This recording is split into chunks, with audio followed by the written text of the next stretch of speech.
Sebelum lanjut ke cerita selanjutnya, yuk subscribe dan like. Absen dulu di kolom komen ya ah. Matahari Jakarta sore itu terasa membakar kulit, namun pendingin udara di dalam mobil sedan hitam milik Aruna bekerja dengan sempurna, menciptakan suasana sejuk yang kontras dengan gejolak di dadanya. Aruna baru saja menyelesaikan pertemuan dengan klien penting di kawasan Jakarta Selatan. Seharusnya, ia langsung kembali ke kantor untuk memeriksa laporan kuartal perusahaan properti peninggalan almarhum ayahnya. Namun, sebuah pemandangan di seberang jalan membuat kakinya secara otomatis menginjak pedal rem.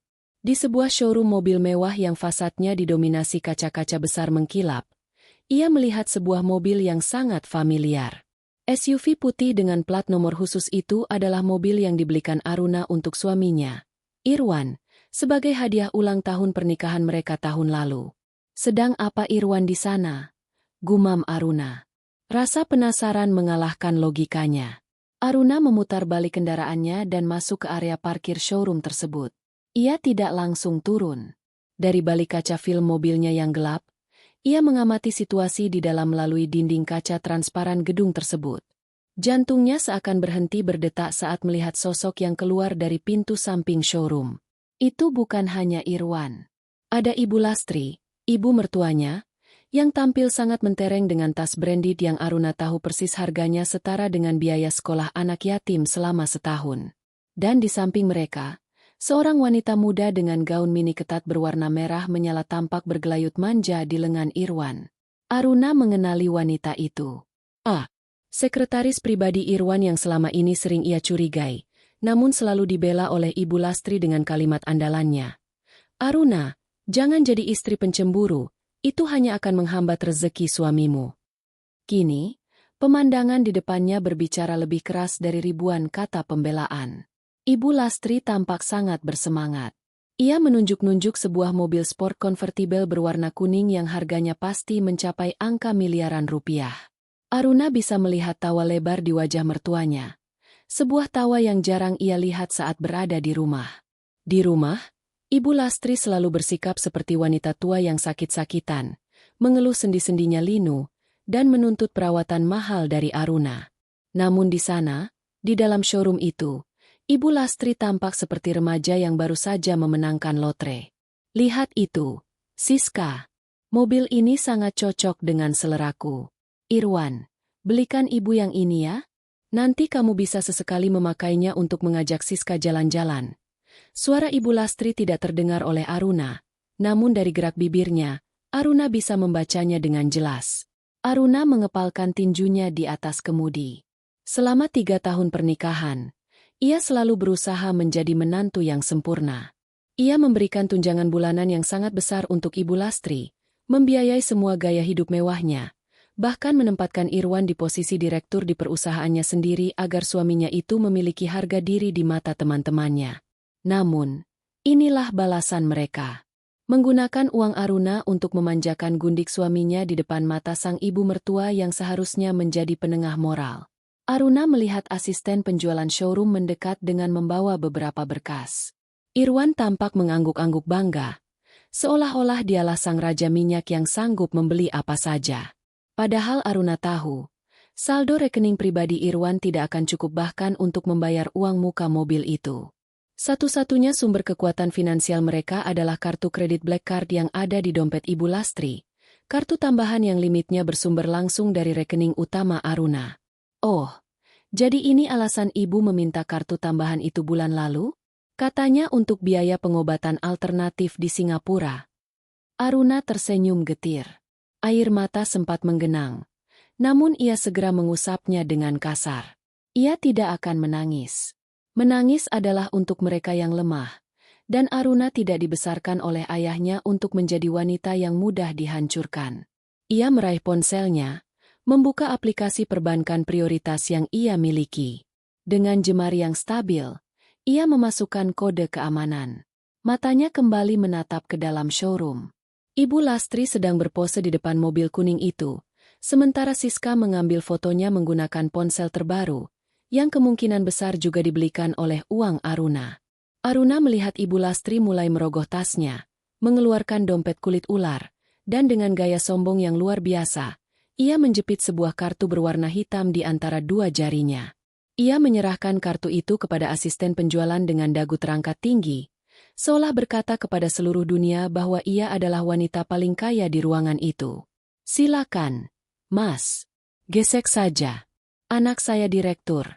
Menantu saya punya perusahaan besar. Uang bukan masalah bagi kami. Aruna membayangkan kata-kata itu keluar dari mulut mertuanya. Tepat saat asisten penjualan itu berjalan menuju mesin edisi di meja kasir, Aruna menekan tombol blokir permanen di layar ponselnya. Tidak hanya satu kartu, ia memblokir semua kartu tambahan yang dipegang oleh Ibu Lastri dan Irwan.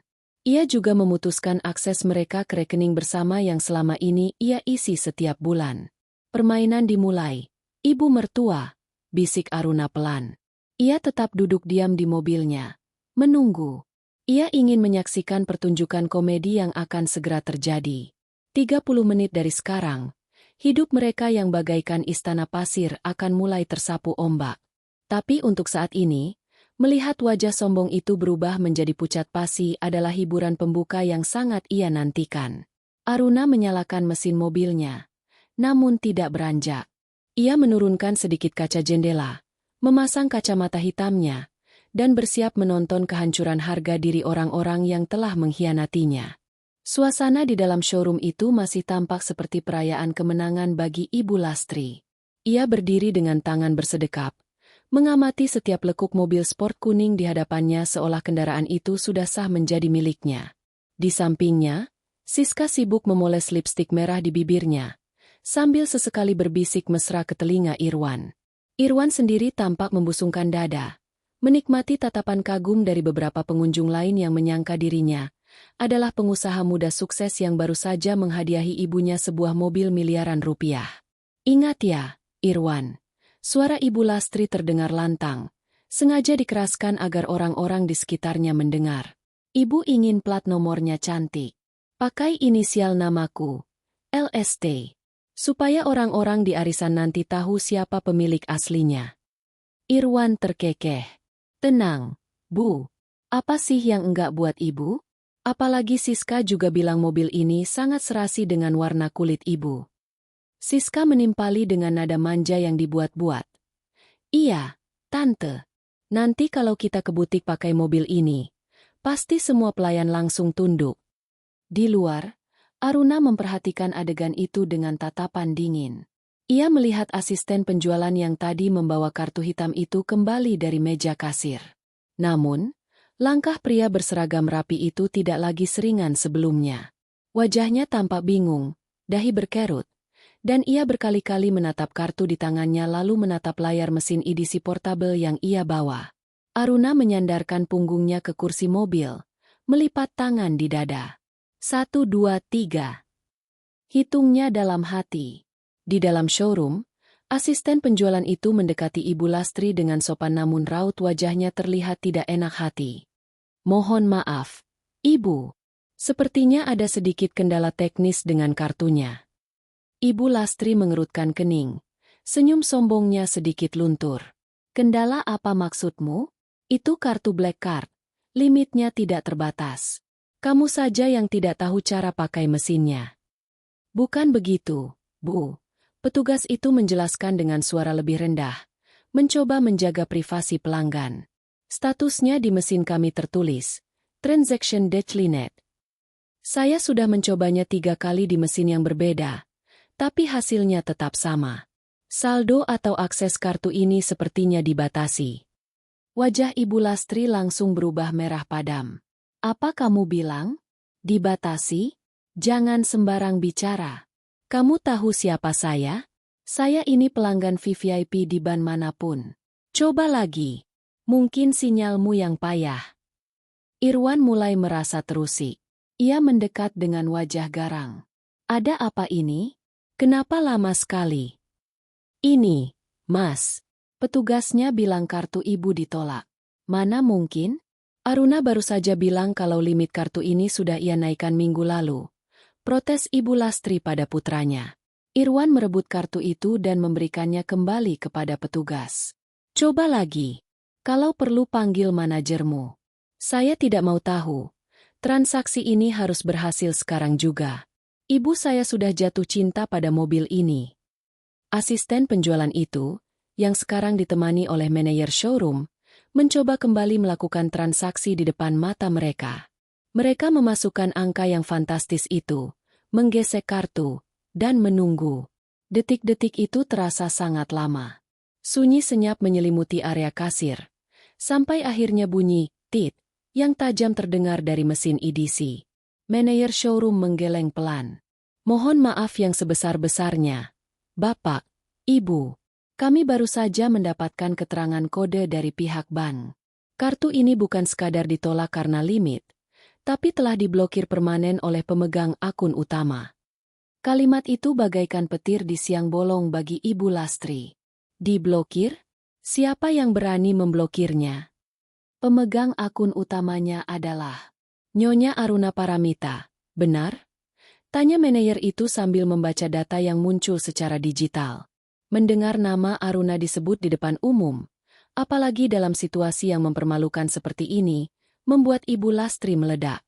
Ia merasa harga dirinya diinjak-injak tepat di hadapan Siska, calon menantu impiannya yang ia anggap lebih berkelas daripada Aruna yang kaku. Aruna! Dasar wanita sialan. Dia pasti sengaja melakukannya karena cemburu. Teriak Ibu Lastri tanpa malu lagi. Beberapa pengunjung mulai menoleh dan berbisik-bisik. Siska yang tadinya tampak bangga kini mulai menjaga jarak. Merasa malu karena menjadi pusat perhatian negatif. Sementara Irwan mencoba menenangkan ibunya. Meski wajahnya sendiri tampak pucat karena tahu apa artinya jika Aruna sudah mulai bermain-main dengan kartu kredit. Sabar. Bu, mungkin ini hanya kesalahan sistem. Aku akan meneleponnya, kata Irwan dengan tangan gemetar merogoh saku celananya. Namun, Ibu Lastri sudah lebih dulu menyambar ponselnya. Dengan jari-jari yang gemetar karena amarah, ia mencari kontak Aruna. Ia tidak peduli lagi sedang berada di mana. Baginya, Aruna adalah mesin uang yang tidak punya hak untuk mengatur bagaimana uang itu digunakan. Di dalam mobilnya, Aruna melihat ponselnya menyala di atas dashboard. Nama, Ibu Mertua, muncul di layar. Aruna membiarkannya berdering selama beberapa detik, menikmati irama kepanikan yang terpancar dari getaran ponsel itu, sebelum akhirnya ia menggeser tombol hijau dengan sangat tenang. Halo, Ibu? Ada apa sore-sore begini menelepon? Suara ibu terdengar sangat bersemangat. Ucap Aruna dengan nada datar yang sangat mematikan. Dasar wanita kurang ajar. Apa-apaan kau ini? Suara Ibu Lastri melengking. Bahkan Aruna harus menjauhkan ponsel dari telinganya. Kembalikan uangku. Kembalikan akses kartuku sekarang juga. Kau sengaja mempermalukanku di depan orang banyak. Hah? Aruna menarik napas panjang, lalu terkekeh pelan. Tawa yang sangat jernih, namun dingin. Uang ibu? Sejak kapan ibu punya uang sebanyak itu di kartu itu? Bukankah itu kartu tambahan dari rekening pribadiku? Dan soal mempermalukan, bukannya ibu sendiri yang bilang bahwa kejujuran adalah hal yang utama? Nah, sekarang dunia tahu kejujuran tentang siapa yang sebenarnya memegang kendali keuangan di keluarga ini. Tahu, kau berani melawanku. Cepat buka blokirnya atau aku akan menyuruh Irwan menceraikanmu. Silakan, Ibu. Silakan coba. Jawab Aruna santai. Tapi sebelum Ibu melakukan itu, mungkin Ibu harus berpikir bagaimana caranya membayar taksi untuk pulang sore ini. Karena seingatku, aku juga baru saja memutus akses kartu bahan bakar untuk mobil Irwan. Oh, dan satu lagi. 30 menit dari sekarang, Ibu akan melihat kejutan yang jauh lebih menarik daripada sekadar kartu yang ditolak. Apa maksudmu? Aruna, jangan matikan. Aruna memutus sambungan telepon. Ia mematikan ponselnya, melemparkannya ke kursi penumpang, dan menyalakan musik klasik yang menenangkan di radionya. Ia melihat dari kaca spion, Ibu Lastri tampak hampir pingsan karena marah. Sementara Irwan sibuk berdebat dengan pihak dealer yang kini meminta mereka segera meninggalkan area jika tidak bisa membayar. Aruna menginjak pedal gas, meninggalkan showroom itu dengan senyum yang tidak pernah lepas dari wajahnya. Ini baru awal dari pembersihan besar-besaran dalam hidupnya. Jam di dashboard mobil menunjukkan pukul 16.30. Tepat 30 menit lagi, rencana yang sudah ia susun dengan pengacaranya akan mulai beroperasi secara otomatis. Ia tidak hanya memblokir kartu. Ia sedang meruntuhkan seluruh dunia yang selama ini mereka nikmati di atas penderitaannya. Suasana di dalam showroom mewah itu berubah drastis dari tempat pamer kekayaan menjadi panggung sandiwara yang memuakan. Ibu Lastri masih berdiri mematung dengan ponsel di tangan. Napasnya memburu hingga dadanya naik turun dengan tidak beraturan. Wajahnya yang tadi dipulas bedak mahal kini tampak retak, bukan hanya karena riasan yang luntur oleh keringat dingin, tetapi karena harga dirinya telah hancur berkeping-keping di depan staf dealer dan, yang paling menyakitkan, di depan Siska. "Ibu, tenang dulu. Semua orang melihat," bisik Irwan sambil berusaha memegang bahu ibunya. Ia merasa sangat malu. Beberapa calon pembeli lain yang tadi sempat kagum kini terang-terangan menertawakan mereka sambil berbisik sinis. "Tenang bagaimana? Istrimu itu sudah gila. Dia menghinaku. Irwan, dia bilang aku tidak punya uang," teriak Ibu Lastri. Suaranya melengking memenuhi ruangan yang kedap suara itu. Ia berpaling kepada manajer showroom yang masih berdiri menanti dengan sopan namun tegas.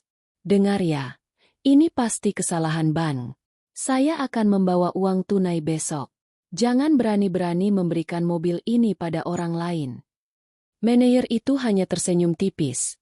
Jenis senyum profesional yang menyimpan rasa kasihan sekaligus cemoohan. "Mohon maaf, Nyonya. Sesuai prosedur kami, tanpa tanda jadi yang sah, unit ini tetap tersedia untuk pelanggan lain. Dan mengingat perilaku Anda yang mengganggu kenyamanan pelanggan kami." Ia menjeda kalimatnya, memberi isyarat kepada dua orang petugas keamanan bertubuh besar di dekat pintu. "Kami mohon Bapak dan Ibu untuk meninggalkan area showroom sekarang juga." "Apa? Kamu mengusirku? Kamu tahu siapa putraku?" Ibu Lastri menunjuk wajah manajer itu dengan telunjuknya yang gemetar. "Bu, sudah ayo kita pergi." Irwan menarik paksa lengan ibunya. Ia tidak sanggup lagi menahan rasa malu, terutama saat melihat Siska sudah berjalan lebih dulu menuju pintu keluar tanpa menoleh sedikit pun. Mereka keluar dari gedung kaca itu dengan langkah terburu-buru. Namun, penderitaan mereka belum berakhir. Saat Irwan mencoba menyalakan mesin mobil SUV putihnya melalui aplikasi remote di ponsel, muncul notifikasi merah yang besar. "Access denied. Vehicle immobilized by registered owner." "Sial! Aruna mematikan akses mobil ini," umpat Irwan sambil memukul kemudi dari luar jendela. Mobil itu milik perusahaan Aruna. Segala fitur keamanannya terhubung langsung ke ponsel Aruna sebagai pemilik aset. Irwan baru sadar bahwa selama ini ia tidak memiliki apa-apa. Semua yang ia pakai, dari ujung rambut hingga ujung kaki, adalah pinjaman dari istri yang baru saja ia hianati. Siska, yang mulai merasa skenario, hidup mewah bersama pria sukses, ini berubah menjadi film komedi tragis, mulai mengeluh. "Mas Irwan, panas nih. Mana mobil barunya? Kalau begini caranya, aku pulang naik taksi online saja." "Siska, tunggu. Jangan tinggalkan kami," ratap Ibu Lastri. Namun Siska sudah sibuk menatap layar ponselnya, mencari tumpangan dan sama sekali tidak mempedulikan calon mertuanya itu. Sementara itu, di tempat lain, Aruna sedang duduk tenang di sebuah kantor konsultan hukum di lantai 42 sebuah gedung pencakar langit. Di depannya, duduk Pak Broto, pengacara senior yang selama puluhan tahun menjadi tangan kanan almarhum ayahnya. "Semua sudah siap, Aruna?" tanya Pak Broto sambil merapikan tumpukan berkas di atas meja kayu jati yang berat. Aruna menyesap teh kamomilnya dengan tenang. "Sudah, Pak. Saya baru saja mematikan semua akses finansial dan fasilitas yang mereka gunakan. Sekarang, saya ingin bagian yang paling krusial dijalankan. Bagaimana dengan bukti-bukti dari auditor?" Pak Broto mengeluarkan sebuah map biru. "Ini jauh lebih parah dari yang kita duga." Irwan tidak hanya menggunakan uang operasional untuk membelikan apartemen dan perhiasan bagi wanita itu. Dia juga mencoba mengalihkan beberapa kontrak proyek perusahaan ke perusahaan cangkang yang ia buat atas nama ibunya, Ibu Lastri. Aruna tersenyum. namun matanya sedingin es. Jadi ibu mertuaku tersayang juga terlibat dalam penggelapan aset? Itu jauh lebih baik bagi kita. Saya tidak perlu merasa bersalah saat mengirim mereka berdua ke balik jeruji besi. Tepat 30 menit dari sekarang, sesuai permintaanmu, laporan ini akan masuk ke sistem kepolisian dan Dewan Komisaris. Tim penyidik independen sudah saya siapkan untuk menyegel kantor Irwan sore ini juga. Jelas Pak Broto. Aruna melirik jam tangannya. Kurang dari 10 menit menuju waktu eksekusi. Pak Broto, saya ingin memastikan satu hal. Rumah di Menteng itu adalah rumah kakek saya. Saya tidak ingin ada satupun barang kotor mereka tertinggal di sana saat saya pulang nanti. Jangan khawatir. Tim pengosongan aset sudah bergerak sejak Anda memberikan instruksi tadi. Karena rumah itu secara legal adalah warisan murni dan bukan harta gonogini, kita punya hak penuh untuk mengusir siapapun yang tidak memiliki izin tinggal di sana. Aruna mengangguk puas. Ia membayangkan wajah Ibu Lastri saat sampai di rumah nanti. Wanita tua itu selalu merasa bahwa rumah besar itu adalah miliknya karena ia adalah Ibu Suri di sana. Ia sering mengusir asisten rumah tangga sesuka hati dan merombak taman tanpa seizin Aruna. Kini, saatnya ia merasakan bagaimana rasanya terusir dari tempat yang ia anggap istana. Oh, satu lagi. Aruna menambahkan. Pastikan semua tas, sepatu, dan perhiasan yang saya beli untuk Ibu Lastri selama 2 tahun terakhir disita sebagai bagian dari pemulihan kerugian perusahaan. Saya tahu persis mana yang asli dan mana yang bukan, karena minggu lalu saya sudah menukar sebagian besar koleksi tas aslinya dengan kualitas imitasi terbaik. Pak Broto terkekeh kagum. Kamu benar-benar putri ayahmu, Aruna. Cermat dan taktis. Bukan taktis, Pak. Saya hanya sedang menegakkan keadilan yang tertunda. Mereka pikir kebaikan saya adalah kelemahan. Mereka pikir diamnya saya berarti saya buta. Hari ini, saya akan menunjukkan pada mereka bahwa singa yang diam bukan berarti tidak bisa memangsa. Tepat saat jarum jam menunjukkan pukul 17, ponsel Aruna bergetar. Sebuah pesan singkat masuk dari asistennya di kantor. Audit diserahkan. Polisi menuju lokasi. Rencana berjalan sempurna. Aruna berdiri, merapikan blazer hitamnya, dan menatap pemandangan kota Jakarta dari jendela besar. Di bawah sana, di antara ribuan kendaraan yang merayap, ada suami dan mertuanya yang sedang berjuang mencari harga diri yang sudah ludes. Waktunya pulang, bisik Aruna. Aku ingin melihat bagaimana wajah Ratu kita saat mahkota plastiknya meleleh. Asap knalpot dan klakson kendaraan yang saling bersahutan di sore hari yang macet itu seolah menambah beban di kepala Irwan. Setelah diusir secara halus dari showroom, ia terpaksa memesan taksi konvensional karena aplikasi ojek daring di ponselnya mendadak tidak bisa digunakan. Kartu debit yang terhubung ke akunnya pun ikut terblokir. Di dalam taksi yang sempit dan berbau pengharum jeruk murahan, Ibu Lastri terus mengomel. Ini tidak bisa dibiarkan. Irwan. Kamu harus tegas pada istrimu. Dia sudah berani menginjak-injak harga diri ibu. Mana Siska? Kenapa dia malah pergi duluan tadi? Irwan memijat keningnya yang berdenyut. Siska ada urusan mendadak. Bu, sudahlah. Jangan bahas itu dulu. Aku harus ke kantor sekarang. Ada firasat buruk yang menggangguku sejak Aruna mematikan akses mobil tadi. Kantor? Untuk apa ke kantor sore-sore begini? Kita harus pulang ke rumah, cegat Aruna, dan paksa dia menyerahkan kunci aksesnya kembali. Perintah Ibu Lastri dengan ego yang masih setinggi langit. Ibu tidak mengerti. Jika Aruna berani memblokir kartu dan mobil, artinya dia tahu sesuatu tentang keuangan kantor. Aku harus mengamankan beberapa dokumen di brankas sebelum dia bergerak lebih jauh. Ujar Irwan dengan nada tinggi yang membuat sopir taksi melirik dari kaca spion. Taksi pun melaju menuju gedung perkantoran milik keluarga Aruna, tempat Irwan menjabat sebagai direktur selama 2 tahun terakhir. Namun, pemandangan di lobi gedung membuat jantung Irwan seakan merosot ke perut. Di depan pintu masuk lift khusus eksekutif, tampak 2 orang pria berseragam polisi dan 3 orang pria berpakaian batik yang membawa koper-koper peralatan audit. Pak Irwan? Salah satu pria berbaju batik itu menyapa saat Irwan turun dari taksi dengan terburu-buru. Ya, saya. Ada apa ini? Kenapa ada polisi di kantor saya? Tanya Irwan, mencoba tetap terlihat berwibawa meski suaranya bergetar. Saya Danu, ketua tim audit forensik yang ditunjuk langsung oleh Ibu Aruna Paramita selaku pemegang saham pengendali. Berdasarkan laporan yang masuk pukul 17 tadi, kami diperintahkan untuk melakukan penyegelan sementara terhadap ruang kerja Direktur Utama terkait dugaan penggelapan dana sirkulasi perusahaan, ucap pria itu datar. Ibu Lastri yang baru keluar dari taksi langsung menyerobot. Apa-apaan kalian ini? Anak saya ini direktur di sini. Kalian tidak punya hak. Ibu, diam, bentak Irwan. Ia menatap Danu dengan mata membelalak. Penggelapan? Itu tuduhan tak berdasar. Saya hanya memindahkan dana untuk investasi properti. Investasi properti atas nama Ibu Lastri di sebuah perusahaan cangkang bernama Lestari Abadi, dan pembayaran apartemen di Jakarta Pusat atas nama Siska Anindita. Danu mengangkat alisnya, lalu menunjukkan sebuah tablet yang berisi salinan aliran dana yang sangat detail.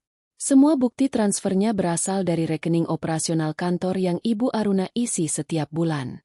Maaf, Pak Irwan, ruang Anda sudah kami segel dengan garis polisi. Anda dilarang masuk sampai proses investigasi selesai. Dunia Irwan seolah runtuh. Topeng kesuksesan yang selama ini ia pakai dengan bangga, yang ia bangun dari keringat dan warisan mertuanya, kini retak dan hancur berkeping-keping di lantai lobi kantor yang dingin. Ibu Lastri tampak gemetar. Nama perusahaan cangkang itu memang namanya. Ia yang menandatangani berkas-berkas yang diberikan Irwan, tergoda oleh janji-janji putranya bahwa mereka akan memiliki kekayaan sendiri tanpa perlu bergantung pada sedekah Aruna. Ia tidak menyangka bahwa tindakan itu akan menyeretnya ke urusan hukum. Irwan, bagaimana ini? Bisik Ibu Lastri. Suaranya kini mencicit ketakutan. Kita harus pergi dari sini, Bu. Cepat. Irwan menarik ibunya kembali ke arah jalan raya. Ia tidak berani menoleh ke arah para karyawan yang mulai berbisik-bisik sambil menatap mereka dengan tatapan menghina. Di dalam pelariannya, Irwan mencoba menghubungi Siska. Ia butuh tempat berlindung, atau setidaknya seseorang yang bisa menenangkannya. Namun, setiap kali ia menekan nomor Siska, yang terdengar hanyalah suara operator.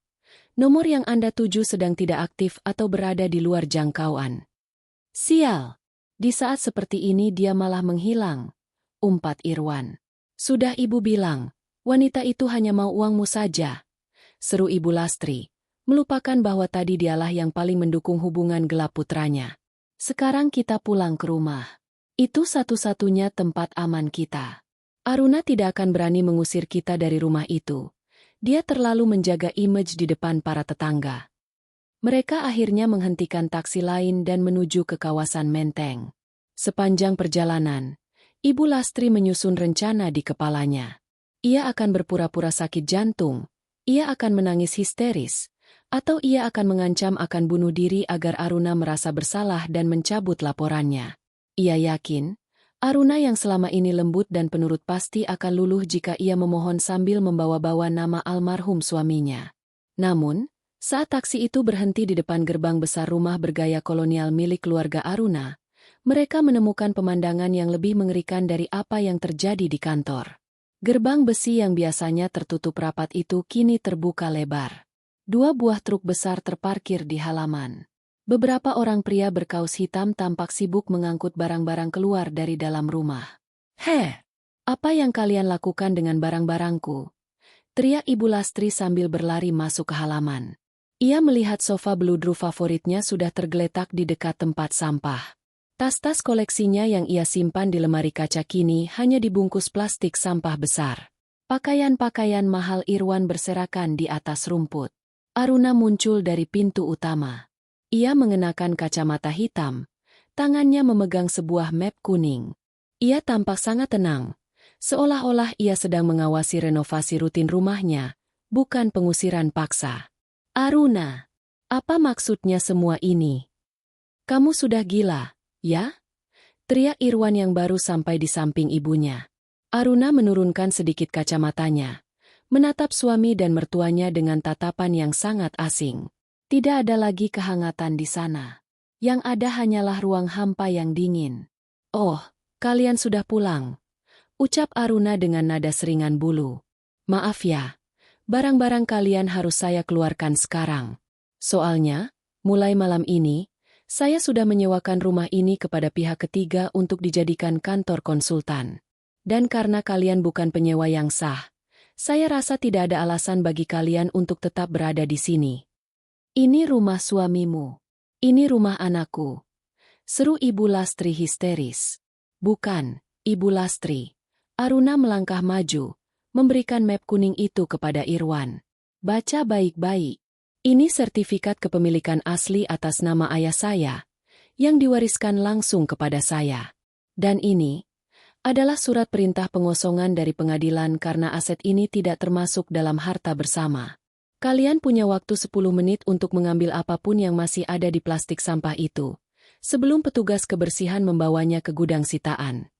Irwan membaca surat itu dengan tangan gemetar. "Aruna, tolong, kita bisa bicarakan ini baik-baik. Aku minta maaf soal Siska. Aku hilaf." Aruna tertawa. Tawa yang membuat bulu kuduk Irwan meremang. "Hilaf selama setahun? Hilaf sambil membelikannya apartemen dengan uang perusahaanku? Maaf, Irwan, kamusku tidak mengenal definisi hilaf yang seperti itu." Tepat saat itu, sebuah mobil sedan mewah lain berhenti di depan gerbang. Seorang pria keluar dari sana. Dia adalah pengacara Siska. "Permisi, Bapak Irwan." Pria itu mendekat. "Saya mewakili Nona Siska Anindita.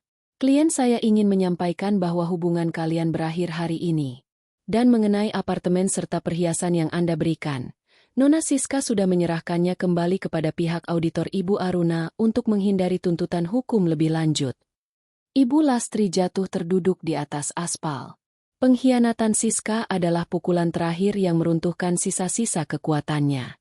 "Rencanaku berjalan sempurna, bukan?" Aruna berbisik pelan, cukup dekat untuk didengar oleh Irwan yang kini hanya bisa tertunduk lesu di depan gerbang yang dulu ia masuki dengan sombong. Langit menteng yang mulai menggelap seolah ikut merundung nasib Irwan dan Ibu Lastri.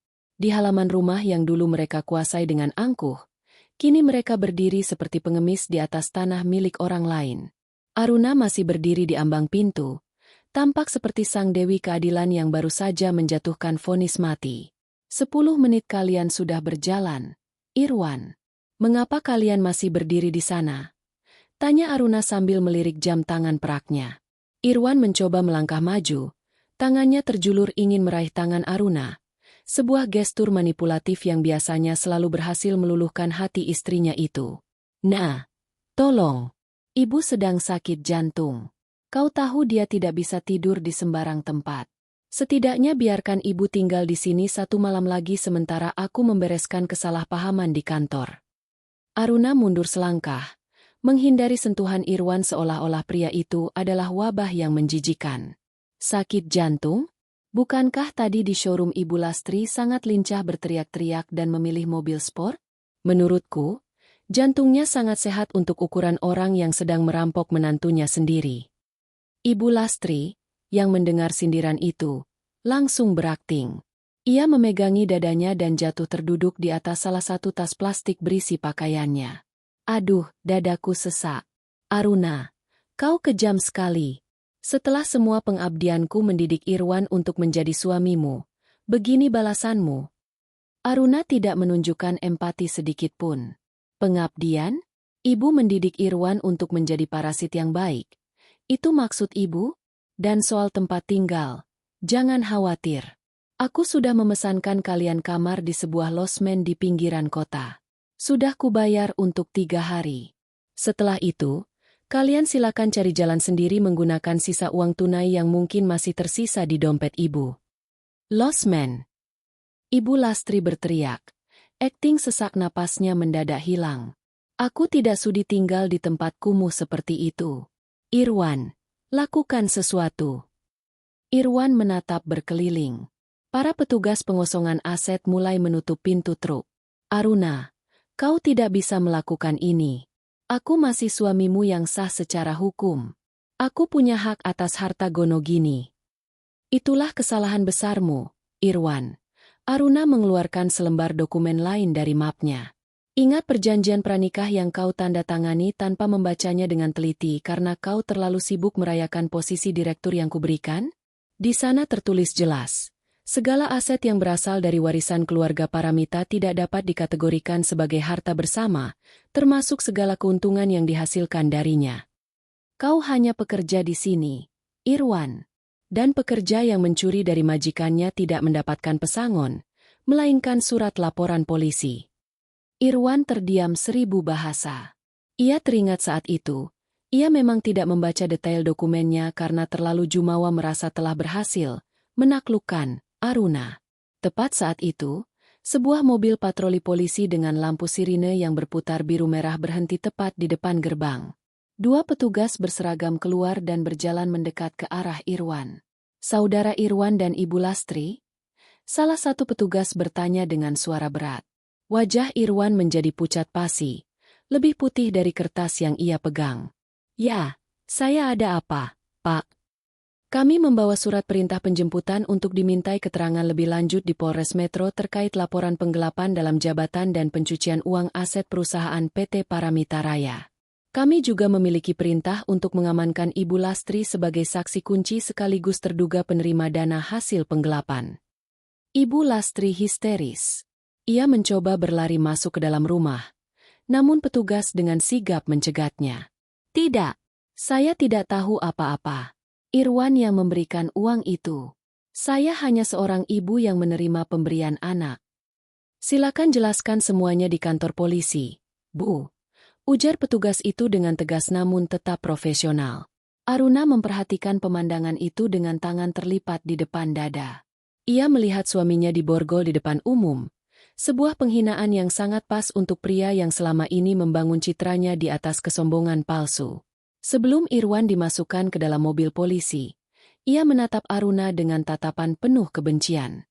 Kau sudah merencanakan ini semua, kan? Sejak kapan? Aruna tersenyum tipis. Sejak kau membelikan kalung berlian untuk Siska menggunakan kartu kredit perusahaan di hari ulang tahun pernikahan kita. Saat kau berpura-pura lembur namun sebenarnya sedang memesan hotel di Bali untuk gundikmu. Aku tidak sebodoh yang kalian kira, Irwan.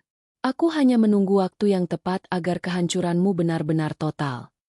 Dan ibu, Aruna menatap Ibu Lastri yang terus meronta. Terima kasih atas drama di showroom tadi. Tanpa amukan ibu di telepon, mungkin aku akan sedikit merasa kasihan. Tapi teriakan ibu tadi menyadarkanku bahwa kalian memang tidak pantas mendapatkan belas kasihan sedikit pun. Mobil polisi itu mulai bergerak meninggalkan halaman rumah Menteng. Aruna menghela napas panjang, menghirup udara sore yang kini terasa jauh lebih bersih. 30 menit telah berlalu sejak ia memblokir kartu kredit itu. Dalam waktu sesingkat itu, ia telah berhasil menyingkirkan benalu dari hidupnya, mengamankan aset keluarganya, dan mengirim para pengkhianat ke tempat yang seharusnya.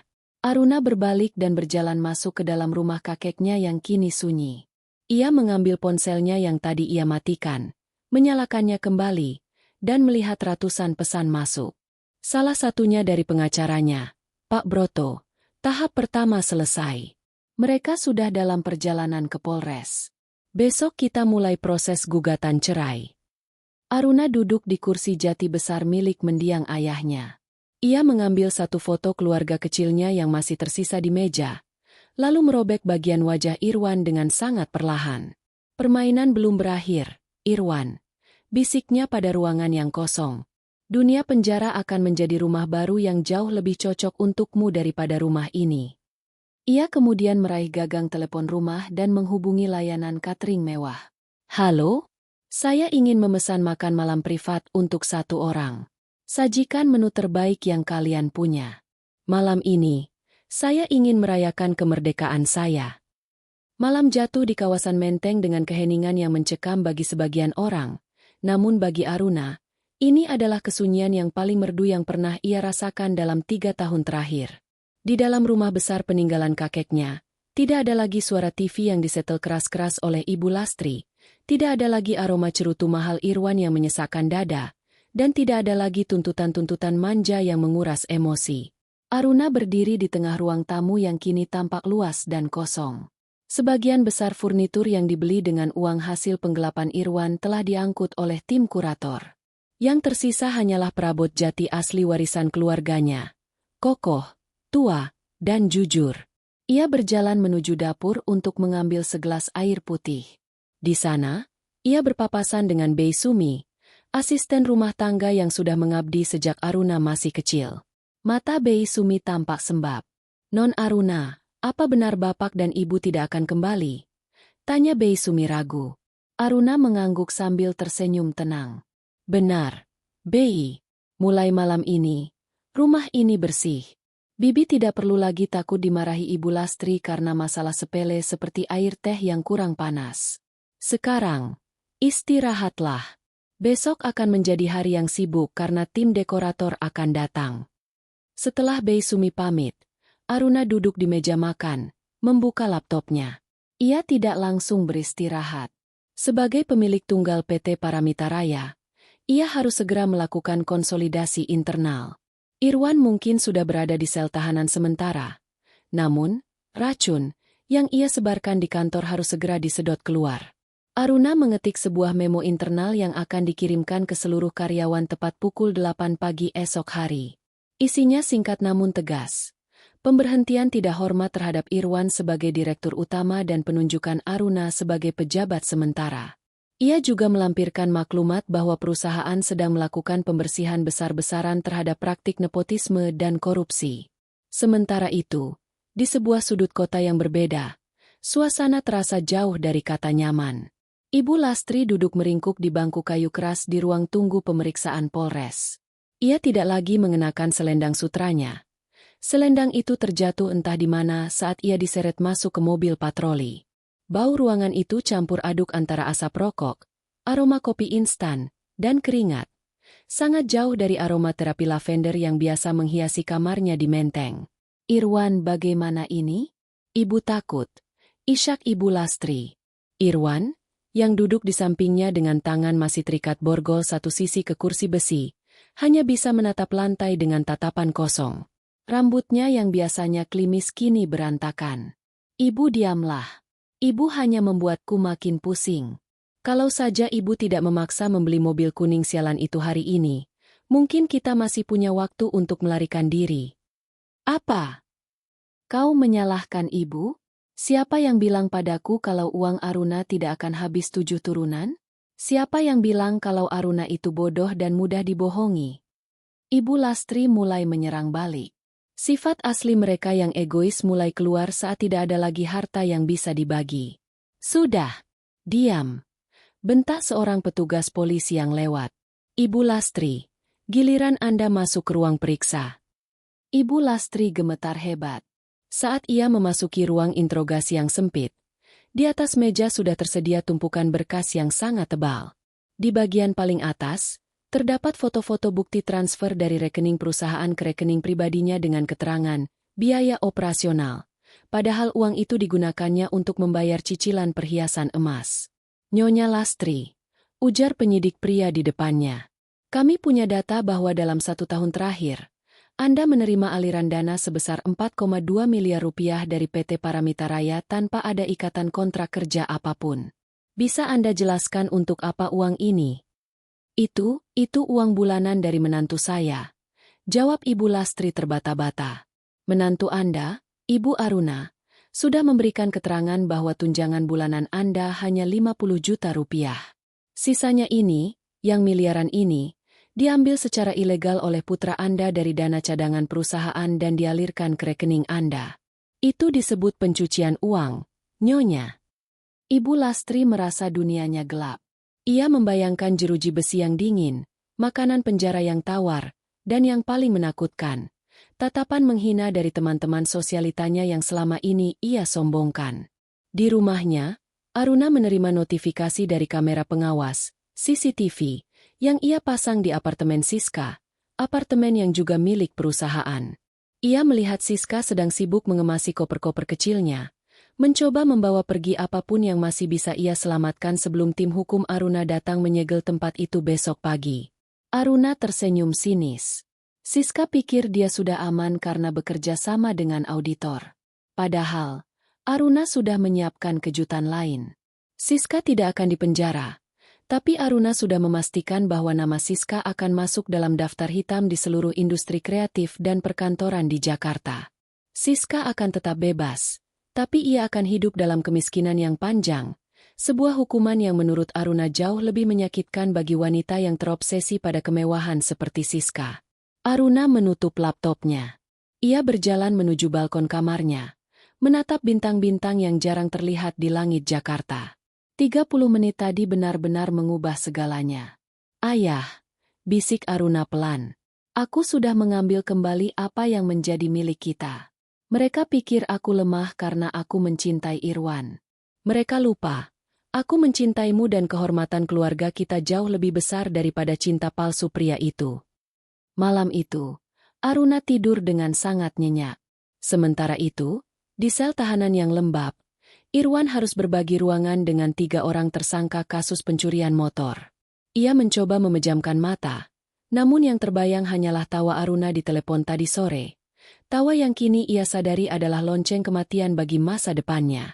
Ia telah kehilangan istrinya, rumahnya, jabatannya, dan harga dirinya. Dan yang paling menyakitkan adalah kenyataan bahwa semua itu terjadi hanya dalam hitungan menit. Dimulai dari sebuah kartu kredit yang tidak lagi bisa digunakan. Dinding ruang kunjungan kantor polisi itu bercat abu-abu kusam, dengan aroma karbol yang menyengat dan sirkulasi udara yang buruk. Aruna duduk dengan anggun di salah satu kursi plastik, kontras dengan lingkungan sekitarnya yang kumuh. Ia mengenakan setelan kerja berwarna putih gading, tampak bersih dan bersinar, seolah-olah lumpur kehancuran yang ia tebarkan kepada suami dan mertuanya tidak sedikit pun memercik kepakaiannya. Pintu besi berderit terbuka. Seorang petugas menggiring Irwan masuk. Pria itu tampak menyedihkan. Kemeja mahalnya kini kusut dan kotor. Matanya merah karena kurang tidur, dan janggut tipis mulai tumbuh tidak teratur di dagunya. Saat melihat Aruna, kilatan kemarahan sempat muncul di matanya. Namun segera padam berganti dengan raut memelas. Irwan duduk di hadapan Aruna, terpisah oleh meja kayu yang penuh coretan. "Nak, kau datang? Aku tahu kau pasti tidak akan tega meninggalkanku di tempat seperti ini," ucap Irwan dengan suara serak, mencoba mencari sisa-sisa kasih sayang di mata istrinya. Aruna tidak menjawab. Ia hanya mengeluarkan sebuah map kulit berwarna hitam dari tasnya dan meletakkannya di atas meja. Dengan gerakan tenang, ia menggeser map itu ke hadapan Irwan. "Tanda tangani itu," ujar Aruna datar. Irwan membuka map tersebut. Matanya membelalak saat membaca judul dokumen di dalamnya. Gugatan cerai dan kesepakatan pelepasan hak aset. Cerai? Nah, kau gila. Ini hanya masalah kecil. Aku bisa menjelaskan semuanya. Aku bisa mengganti uang itu. Kita bisa mulai dari awal lagi. Irwan mulai panik. Suaranya meninggi, memancing lirikan dari petugas di sudut ruangan. Aruna menyandarkan punggungnya, menatap Irwan dengan tatapan yang biasa ia gunakan saat menghadapi vendor yang gagal memenuhi kontrak. Masalah kecil? Penggelapan dana perusahaan sebesar 12 miliar rupiah selama 2 tahun, perselingkuhan terang-terangan dengan asistenmu, dan membiarkan ibumu menghinaku di rumahku sendiri. Kau sebut itu masalah kecil? Aku melakukannya untuk kita. Aruna, aku ingin punya modal sendiri agar tidak selalu dipandang sebagai suami yang numpang hidup pada istrinya. Irwan mencoba membela diri dengan ego yang terluka. Lucu sekali, Aruna terkekeh. Namun matanya tetap sedingin es. Kau mencuri dariku untuk membangun harga dirimu di depanku? Logika macam apa itu, Irwan? Kau tidak membangun harga diri. Kau membangun sebuah kebohongan yang sangat mahal. Dan sekarang, tagihannya sudah jatuh tempo. Irwan meraih tangan Aruna di atas meja, namun Aruna dengan cepat menariknya kembali. Aruna, tolong. Ibu sedang hancur di ruang sebelah. Dia terus memanggil namamu. Dia menyesal. Dia bilang dia sangat menyayangimu. Ibumu tidak menyayangiku, Irwan. Dia menyayangi saldo rekeningku. Dia menyayangi fasilitas kelas 1 yang kuberikan. Kemarin sore, dia memaki aku, wanita kurang ajar, Hanya karena aku memutus akses ke uang yang bahkan bukan haknya. Apakah itu yang kau sebut sayang? Aruna mencondongkan tubuhnya ke depan. Suaranya kini merendah namun penuh penekanan. Dengar baik-baik. Jika kau menandatangani surat cerai ini sekarang dan mengakui semua perbuatanmu di pengadilan, aku akan meminta tim hukumku untuk tidak menuntut hukuman maksimal. Kau mungkin hanya akan dipenjara 5 atau 7 tahun. Irwan menelan ludah. Dan kalau aku menolak, maka aku akan memastikan auditor forensikku menyerahkan bukti tambahan mengenai pencucian uang melalui perusahaan cangkangmu. Ancaman hukumannya 20 tahun. Irwan, kau akan keluar dari penjara saat kau sudah menjadi kakek-kakek yang tidak punya apa-apa. Ibumu? Dia juga akan terseret sebagai penerima pasif. Kau ingin melihat ibumu yang manja itu menghabiskan masa tuanya di sel wanita yang sesak. Tubuh Irwan gemetar. Ia menatap pulpen di samping map itu seolah-olah itu adalah belati. Ia merasa terjebak dalam jaring yang ditenun dengan sangat rapi oleh wanita yang selama ini ia anggap remeh. Bagaimana dengan Siska? Tanya Irwan dengan sisa-sisa harapan terakhirnya. Dia juga terlibat, kan? Siska. Aruna tersenyum penuh kemenangan. Dia sudah memberikan kesaksian tertulis yang memberatkanmu sebagai otak utama, dengan imbalan status justice kolaborator. Dia sudah meninggalkanmu. Irwan. Dia bahkan tertawa saat tahu aku menyita tas-tas mewah yang kau berikan padanya, yang omong-omong, semuanya palsu karena aku sudah menukarnya sejak bulan lalu. Irwan terperangah. Rasa pahit pengkhianatan kini berbalik menyerangnya. Siska, wanita yang ia puja dan ia beri kemewahan dari hasil mencuri, adalah orang pertama yang menjualnya demi keselamatan sendiri. Tanda tangani. Irwan. Waktuku terbatas. Aku harus ke butik untuk memesan gaun baru. Besok ada pesta perayaan kerjasama baru perusahaan Paramita Raya dengan investor Singapura. Pesta yang seharusnya kau hadiri sebagai direktur. Jika saja kau tidak terlalu sibuk menjadi pencuri, ucap Aruna pedas. Dengan tangan yang sangat gemetar dan air mata yang mulai menetes di atas kertas putih itu, Irwan meraih pulpen. Ia membubuhkan tanda tangannya di atas materai. Dengan satu goresan tinta itu, ia resmi kehilangan segalanya. Statusnya, hartanya, dan wanita yang sebenarnya tulus mencintainya. Aruna mengambil kembali map itu, memeriksa tanda tangannya, lalu menyimpannya dengan rapi di dalam tas. Ia berdiri, merapikan blazernya, dan menatap Irwan untuk terakhir kalinya. Selamat menikmati sisa hidupmu, Irwan. Jangan khawatir tentang Ibu Lastri. Aku sudah mengirimkan 1 kotak tisu dan obat mak ke selnya. Itu adalah sedekah terakhir dariku untuknya. Aruna berbalik dan berjalan keluar dari ruang kunjungan dengan langkah mantap. Ia tidak menoleh lagi. Bahkan saat Irwan mulai menangis meraung-raung memanggil namanya. Di luar, matahari bersinar cerah. Aruna menghirup napas dalam-dalam, merasakan beban bertonton telah terangkat dari pundaknya. Ia masuk ke dalam mobilnya, di mana Pak Broto sudah menunggu. Sudah selesai, Pak, ujar Aruna singkat. Langkah selanjutnya, Aruna? Tanya Pak Broto. Pastikan Siska tidak mendapatkan pekerjaan dimanapun di kota ini. Dan biarkan Ibu Lastri tahu bahwa rumah Menteng sudah mulai direnovasi total. Aku ingin dia tahu bahwa setiap jejak kakinya di rumah itu sudah dihapus selamanya. Mobil mewah itu meluncur membelah kemacetan Jakarta, membawa Aruna menuju kehidupan barunya yang bebas dari benalu. Jika ada satu hal yang paling ditakuti oleh Siska Anindita melebihi kematian, itu adalah menjadi miskin. Baginya, kemiskinan adalah penyakit menular yang harus dihindari dengan segala cara. Itulah sebabnya, saat ia melihat kapal besar bernama Irwan mulai karam di showroom hari itu, ia tidak ragu untuk langsung melompat ke skoci penyelamat, meski itu berarti harus menginjak kepala orang yang selama ini memberinya makan. Pagi ini, Siska terbangun di apartemen mewahnya dengan perasaan yang tidak tenang. Ia baru saja menyerahkan beberapa perhiasan dan tas asli kepada tim audit Aruna kemarin sebagai jaminan agar ia tidak diseret ke pengadilan bersama Irwan. Tidak apa-apa, gumamnya sambil menatap pantulan dirinya di cermin. Aku masih muda. Aku cantik. Aku bisa mencari. Irwan, yang lain. Jakarta penuh dengan pria kaya yang haus belayan. Namun, saat ia mencoba menyalakan mesin kopi otomatisnya, listrik di apartemen itu mendadak mati. Ia menggerutu, melangkah menuju pintu depan untuk mengecek saklar. Namun, yang ia temukan di bawah pintu adalah sebuah amplop merah jambu. Surat pengosongan unit. Apa-apaan ini? Pekik Siska. Ia membaca baris demi baris. Apartemen itu ternyata atas nama perusahaan PT Paramita Raya, dan Aruna telah memutus kontrak sewa secara sepihak dengan alasan penggunaan aset untuk kegiatan asusila dan kriminal. Ia diberi waktu tepat 2 jam untuk keluar. Siska panik.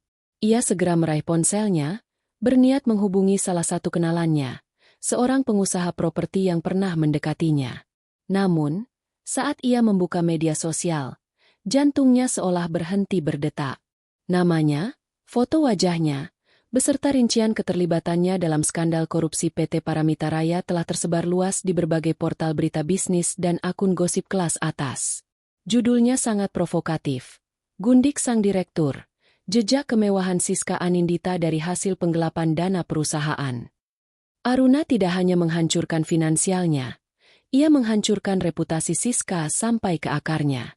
Di dunia high society Jakarta, reputasi adalah segalanya. Dengan berita ini, Siska bukan lagi seorang sosialita muda yang ambisius. Ia adalah barang beracun. Aruna, wanita iblis itu. Siska melemparkan ponselnya ke atas kasur. Ia mencoba menghubungi agen headhunter yang minggu lalu menawarinya posisi sekretaris di perusahaan tambang. Halo, Pak Andi? Ini Siska.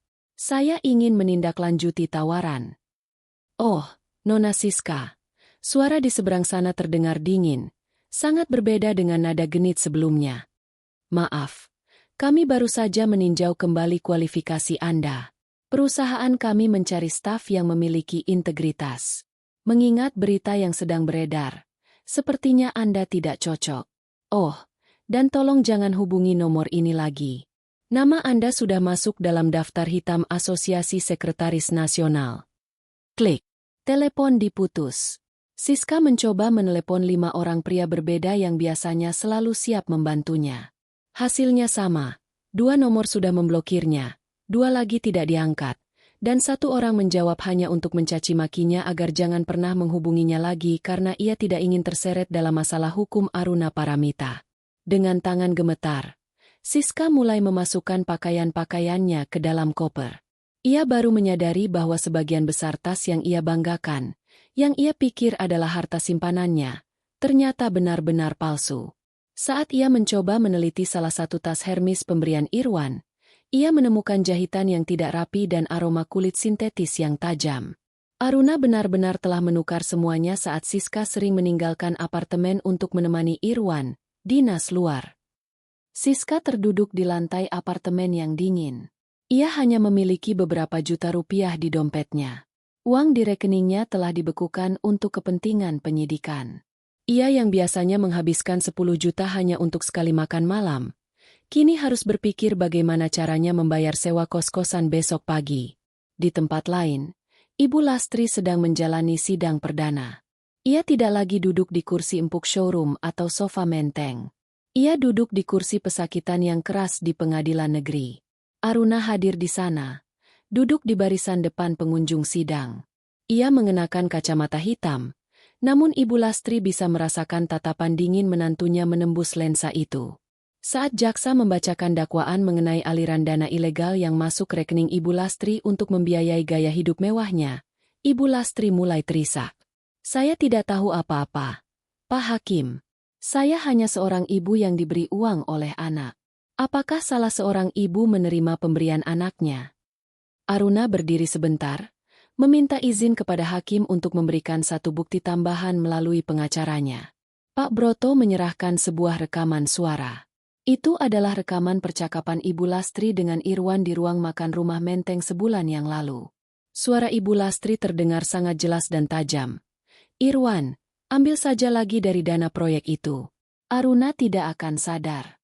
Dia itu bodoh, terlalu sibuk mengurus rapat sampai tidak tahu suaminya punya simpanan. Lagi pula, Uang itu memang seharusnya milik kita, bukan milik wanita mandul itu. Seluruh ruang sidang mendadak sunyi. Wajah Ibu Lastri berubah dari pucat menjadi abu-abu. Ia menoleh ke arah Aruna. Matanya membelalak ketakutan. Aruna sedikit menurunkan kacamata hitamnya, memberikan senyum tipis. Jenis senyum yang diberikan pemangsa kepada mangsa yang sudah terjepit. Hakim mengetuk palu dengan keras.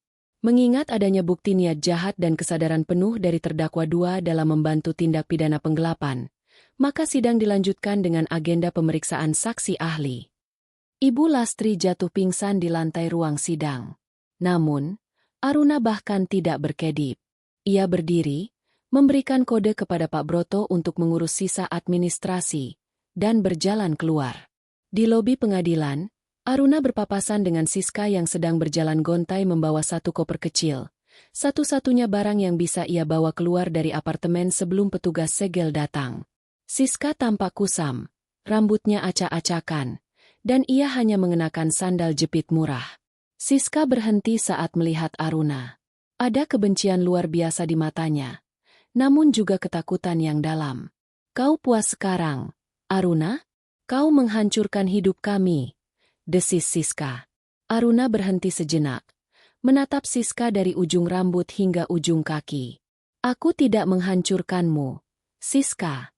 Aku hanya membiarkanmu merasakan hidup yang sebenarnya. Hidup tanpa uang curian, tanpa kepalsuan, dan tanpa harga diri yang dibeli. Oh, dan satu saran dariku, simpan tenagamu. Kamu akan butuh banyak energi untuk berjalan kaki mencari pekerjaan dengan reputasi yang sudah hancur total."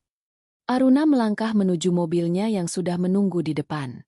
Saat pintu mobil tertutup, ia melihat dari kaca spion Siska sedang menangis di pinggir jalan, sementara para wartawan mulai mengerumuninya untuk mengambil foto sang gundik yang terbuang. "Rencana berjalan lebih dari sekadar sempurna, Pak Broto," ujar Aruna pada pengacaranya. "Tinggal satu bab lagi yang harus diselesaikan." Hari penentuan itu akhirnya tiba. Ruang sidang Pengadilan Negeri Jakarta Selatan penuh sesak oleh awak media dan beberapa mantan rekan bisnis yang ingin melihat langsung jatuhnya dinasti palsu yang selama ini dibangun Irwan di atas pondasi harta warisan keluarga Paramita. Aruna hadir dengan setelan blazer hitam yang memberikan kesan otoritas yang tak tergoyahkan. Ia duduk di barisan depan, tenang seperti telaga, sementara di belakangnya, bisik-bisik mengenai kehancuran Irwan terdengar seperti simfoni yang merdu. Irwan dan Ibu Lastri digiring masuk dengan tangan terborgol. Pemandangan itu sungguh kontras dengan citra mereka beberapa bulan lalu. Irwan tampak kehilangan berat badan secara drastis. Pipinya kempot dan sorot matanya redup. Kehilangan binar kesombongan yang dulu selalu ia pamerkan. Di sampingnya, Ibu Lastri tampak jauh lebih tua. Rambutnya yang biasanya disasak rapi kini hanya diikat seadanya. Dan kulitnya tampak kusam tanpa perawatan salon mahal yang selama ini dibiayai Aruna. Hakim ketua mengetuk palu, menandakan sidang dimulai. Selama 2 jam, fakta-fakta persidangan dibacakan kembali. Setiap bukti transfer, setiap rekaman suara, dan setiap kesaksian dari auditor forensik mengunci mati jalan pelarian mereka. Berdasarkan bukti-bukti yang sah dan meyakinkan, Hakim Ketua memulai pembacaan amar putusan, menyatakan terdakwa 1, Irwan Pratama, terbukti secara sah melakukan tindak pidana penggelapan dalam jabatan dan pencucian uang secara berlanjut. Menjatuhkan pidana penjara selama 12 tahun dan denda sebesar 5 miliar rupiah. Irwan tertunduk lesu. Angka 12 tahun itu seolah menjadi tembok beton yang meruntuhkan sisa-sisa harapannya. Namun, kejutan sebenarnya belum berakhir. Menyatakan terdakwa 2, Lastriwati, terbukti secara sah melakukan pemufakatan jahat dan penadahan hasil tindak pidana. Menjatuhkan pidana penjara selama 6 tahun. Mendengar vonis itu, Ibu Lastri langsung menjerit histeris. 6 tahun. Pak Hakim, saya sudah tua. Saya tidak akan selamat di penjara. Aruna, tolong katakan sesuatu. Cabut tuntutanmu, Nak. Ibu Lastri mencoba meronta ke arah Aruna, namun petugas keamanan dengan sigap menahannya. Suara jeritannya menggema di ruang sidang yang dingin itu. Namun Aruna sama sekali tidak menoleh. Ia tetap menatap lurus ke depan, ke arah bendera merah putih di belakang meja hakim. Baginya, wanita di depannya ini bukan lagi ibu mertua, melainkan orang asing yang telah mencoba merampok hidupnya. Setelah sidang ditutup, Aruna berdiri dan berjalan mendekati pagar pembatas ruang sidang. Irwan menatapnya dengan mata berkaca-kaca. Nah, 12 tahun itu terlalu lama. Aku akan mati di dalam sana, bisik Irwan dengan suara parau. Apa kau benar-benar setega ini pada pria yang pernah kau cintai? Aruna menatap Irwan dengan tatapan kosong. Cinta? Kau menggunakan kata itu setelah semua yang kau lakukan? Irwan, pria yang aku cintai sudah mati saat aku melihatmu tertawa bersama gundikmu di showroom itu. Pria yang ada di depanku sekarang hanyalah seorang kriminal yang kebetulan memiliki nama yang sama. Aruna kemudian menoleh ke arah Ibu Lastri yang masih menangis terseduh-seduh. Ibu selalu bertanya apa balasan untuk mendidik Irwan. Nah, itulah balasannya. 6 tahun untuk merenungkan bahwa uang tidak bisa membeli kehormatan, dan menantu yang ibu anggap bodoh. Ini adalah orang yang akhirnya memberi ibu tempat tinggal permanen, meski itu hanya sebuah sel sempit. Kau wanita iblis, maki Ibu Lastri di sela tangisnya. Mungkin, jawab Aruna tenang. Tapi setidaknya aku adalah iblis yang memegang kunci gudang hartaku sendiri. Sementara ibu hanyalah pengemis yang baru saja kehilangan donaturnya. Aruna kemudian mengeluarkan sebuah amplop kecil dari tasnya. Ia memberikannya kepada Irwan melalui celah pagar. Ini adalah akta cerai kita yang sudah diputus secara fair stake oleh pengadilan agama pagi ini. Selamat, Irwan. Kau sekarang resmi menjadi duda tanpa harta, tanpa jabatan, dan tanpa masa depan. Aruna berbalik tanpa menunggu jawaban.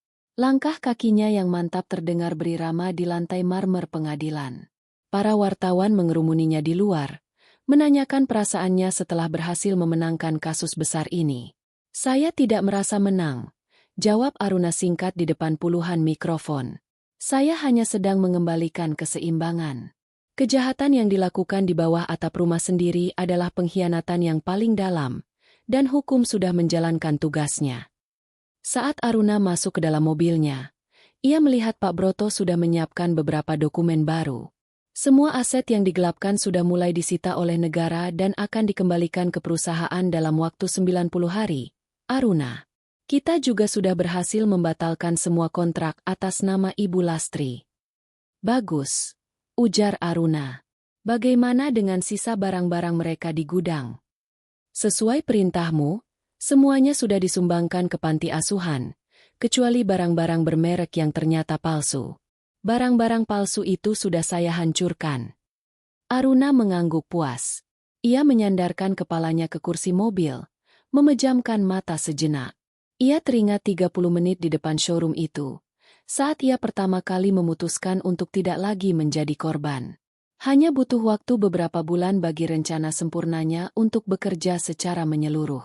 Malam itu, untuk pertama kalinya sejak persidangan dimulai, Aruna mengunjungi makam ayahnya. Ia meletakkan seikat bunga lili putih di atas nisan.